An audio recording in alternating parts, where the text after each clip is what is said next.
Good morning students. आज का topic है फंडामेंटल राइट्स, मौलिक अधिकार। जैसा कि आप जानते हैं कि हमारे संविधान में मौलिक अधिकारों की व्यवस्था की गई है। नागरिकों को कुछ मौलिक अधिकार दिए गए हैं, फंडामेंटल राइट्स दिए गए हैं, ताकि वह अच्छी तरह से अपने जीवन को व्यतीत कर सकें। अब सबसे पहले हम इसमें कर रहे हैं reasons for including fundamental rights in the constitution.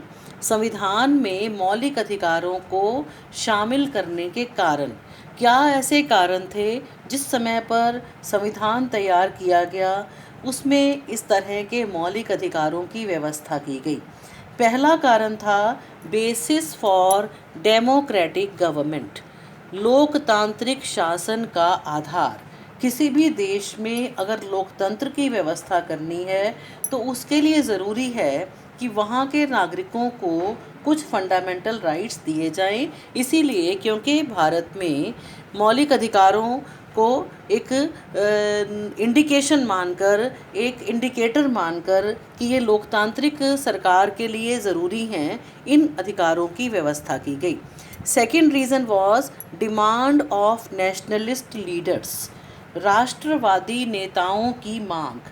जिस समय पर भारत आज़ाद हुआ, उस आज़ादी को प्राप्त करने के लिए जिन नेताओं ने संघर्ष किया, उनकी लंबे समय से डिमांड थी कि हमें मौलिक अधिकार चाहिए, हमारे नागरिकों को मौलिक अधिकार देने चाहिए। तो उसी डिमांड को पूरा करने के लिए मौलिक अधिकारों को शामिल किया गया। Next reason is constitutional tradition, संवैधानिक परंपरा। संवैधानिक परंपरा का अर्थ है कि अधिकतर जितने भी देश संविधान को बनाते हैं, संविधान के अनुसार अपने शासन को चलाते हैं, वहाँ मौलिक अधिकारों को शामिल करना एक परंपरा है।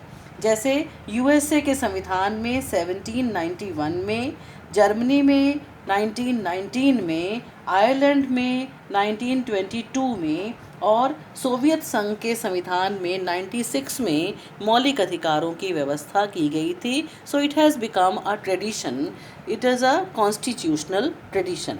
Next, required for responsible government, उत्तरदायी सरकार के लिए आवश्यक। यदि हम सरकार को उत्तरदायी बनाना चाहते हैं, उसे निरंकुश बनने से रोकना चाहते हैं, तो ज़रूरी है कि इस तरह के फंडामेंटल राइट्स की व्यवस्था करें।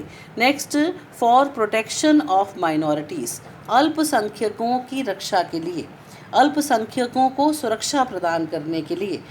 मौलिक अधिकार सभी के लिए संरक्षण की व्यवस्था करते हैं, तो अगर माइनॉरिटीज़ के अधिकारों की रक्षा करनी है तो मौलिक अधिकारों का होना ज़रूरी है। नेक्स्ट, वेलफेयर स्टेट, कल्याणकारी राज्य। कल्याणकारी राज्य को स्थापित करने के लिए भी इन मौलिक अधिकारों का होना आवश्यक है। Next, fundamental rights bring stability in society, मौलिक अधिकार समाज में स्थायित्व लाते हैं, स्थिरता लाते हैं, एक सर्टेनिटी लाते हैं, निश्चितता लाते हैं। और last is lack of political consciousness. जिस तरह से हमारे देश की व्यवस्था है, नागरिक बहुत ज़्यादा पढ़े लिखे नहीं हैं, अज्ञानी हैं, बहुत ज़्यादा नहीं जानते हैं सरकार की कार्यप्रणाली के बारे में, तो उन्हें उनके जागरूक ना होने के कारण हमें उनके हितों की रक्षा के लिए ऐसे मौलिक अधिकारों की व्यवस्था करना आवश्यक है। Next we come to features और नेचर ऑफ फंडामेंटल राइट्स। संविधान में जो मौलिक अधिकार हैं, उनकी कुछ विशेषताएं हैं या उनकी एक प्रकृति है, नेचर है। जैसा कि प्रोफेसर लास्की ने कहा कि अधिकार सामाजिक जीवन की वे परिस्थितियां हैं जिनके बिना कोई भी व्यक्ति अपने जीवन का विकास नहीं कर सकता, और राज्य की आवश्यकता है कि वो अपने नागरिकों को इस तरह के अधिकारों को प्रदान करे। राज्य का ज्ञान उसके द्वारा प्रदान किए गए अधिकारों से ही होता है। A state is known by the rights it gives to its people। तो क्या प्रकृति है, क्या नेचर है? उसमें पहला है डिटेल्ड एंड कॉम्प्रिहेंसिव, व्यापक और विस्तृत। भारतीय संविधान में जो तीसरा भाग है, third part of the constitution contains fundamental rights, जिसमें आर्टिकल 12 से लेकर आर्टिकल 35 तक इस तरह के अधिकारों की व्यवस्था की गई है। 7 मौलिक अधिकार दिए गए थे संविधान के अनुसार। 44वें संशोधन के अनुसार 1978 में हुए इस संशोधन के अनुसार एक अधिकार को इसमें से निकाल दिया गया, राइट टू प्रॉपर्टी, और अब 6 अधिकार हैं नागरिकों के लिए। तो बहुत ही विस्तृत हैं, बहुत ही व्यापक हैं, बहुत डिटेल में, बहुत कॉम्प्रिहेंसिव ढंग से इनका वर्णन किया गया है। Next is for all citizens, सभी नागरिकों के लिए, भारत के सभी नागरिकों के लिए समान रूप से उपलब्ध हैं। किसी तरह का कोई भेदभाव नहीं है, किसी भी राज्य में रहने वाले हों, किसी भी धर्म के हों, किसी भी जाति के हों, किसी भी भाषा को बोलने वाले हों, उन सभी के लिए फंडामेंटल राइट्स प्रोवाइड किए जाते हैं। Next feature is fundamental rights are not absolute. Fundamental rights असीमित नहीं हैं, पूर्ण नहीं हैं, एब्सोल्यूट नहीं हैं। इनके ऊपर कई तरह के प्रतिबंध भी हैं और कई तरह के इसमें एक्सेप्शंस भी हैं, अपवाद भी हैं। तो मौलिक अधिकार जो भारत में दिए गए हैं, these are not absolute. Next, fundamental rights put restrictions on powers of government. मौलिक अधिकार सरकार की शक्तियों पर प्रतिबंध लगाते हैं। मौलिक अधिकार नागरिकों को दिए गए हैं। इसका अर्थ ये है कि उन नागरिकों के उन अधिकारों को इंश्योर करना सरकार की जिम्मेदारी है।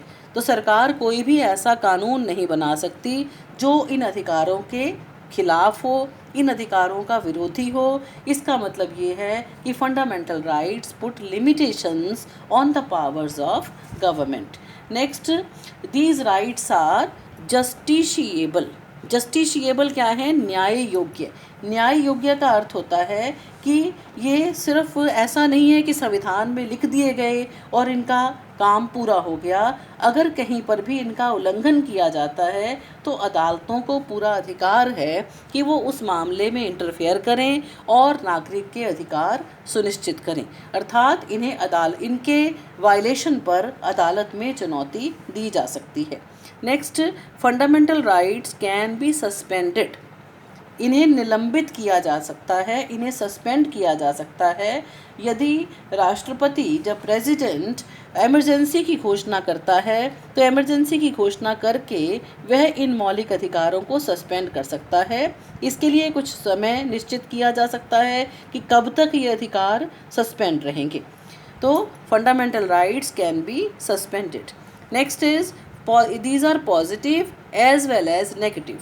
फंडामेंटल राइट्स आर पॉजिटिव, सकारात्मक भी हैं, और नकारात्मक भी। सकारात्मक क्या है?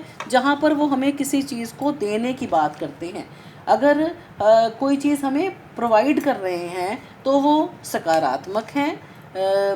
अगर वो रोक रहे हैं किसी चीज़ को लेने से तो वो नकारात्मक हैं। तो दोनों तरह के फंडामेंटल राइट्स हैं। अगर किसी तरह की रोक लगाई जाती है कि हम छुआछूत के ऊपर रोक लगाएंगे या हम किसी को कोई उपाधि नहीं देंगे, एजुकेशन के अलावा कोई उपाधि नहीं देंगे, तो वो नकारात्मक है। अगर हम कहते हैं कि सबको बराबर अधिकार दिया जाएगा, वो सकारात्मक है, पॉजिटिव है। Next, some fundamental rights are given to foreigners.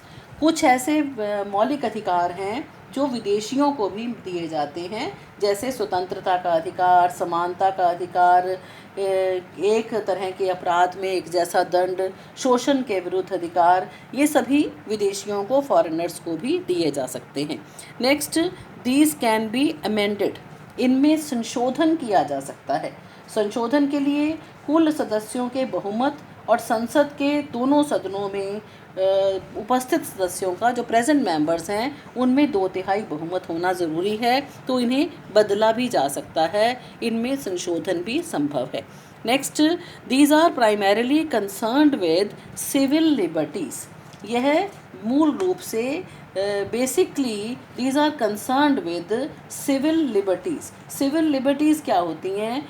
नागरिकों की स्वतंत्रताएं, जो उन्हें मिलने वाली स्वतंत्रता है उसी से जुड़े हुए हैं, चाहे वो समानता की बात है या भाषण की स्वतंत्रता है, अभिव्यक्ति की स्वतंत्रता है, धर्म की स्वतंत्रता है, तो उन सब से रिलेटेड होते हैं फंडामेंटल राइट्स।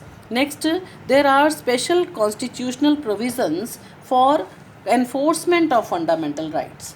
फंडामेंटल राइट्स को एनफोर्स करने के लिए, फंडामेंटल राइट्स को लागू करने के लिए भी हमारे पास संवैधानिक प्रावधान हैं। जैसे आर्टिकल 32 में कुछ ऐसी याचिकाएं हैं, कुछ ऐसे रिट्स हैं जो तब जारी की जाती हैं जब किसी नागरिक के फंडामेंटल राइट्स का हनन होता है।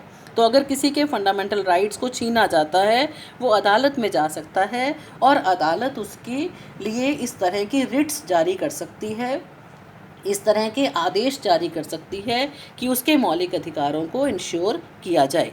And last is no natural and unenumerated rights. कोई भी ऐसे नेचुरल जो भी राइट्स हैं, जो भी अधिकार हैं, वो अप्राकृतिक नहीं हैं और ना ही ऐसे हैं कि जिनको लिखा नहीं गया, जिनको शामिल नहीं किया गया। ये इस तरह के अधिकार हैं जो एक व्यक्ति के नॉर्मल जीवन को जीने के लिए ज़रूरी हैं और यही व्यवस्था है जो संविधान में इन अधिकारों को देकर की गई है। तो ये हमारे इस फंडामेंटल राइट्स के टॉपिक का पहला पार्ट है, जिसमें हमने इंट्रोडक्शन दी है कि क्या रीज़न था, क्यों फंडामेंटल राइट्स को शामिल किया गया हमारे संविधान में, और क्या विशेषताएं हैं इन फंडामेंटल राइट्स की। नेक्स्ट लेक्चर में हम करेंगे अलग अलग अधिकारों के बारे में कि किस तरह से वह नागरिकों को दिए गए हैं। Thank you.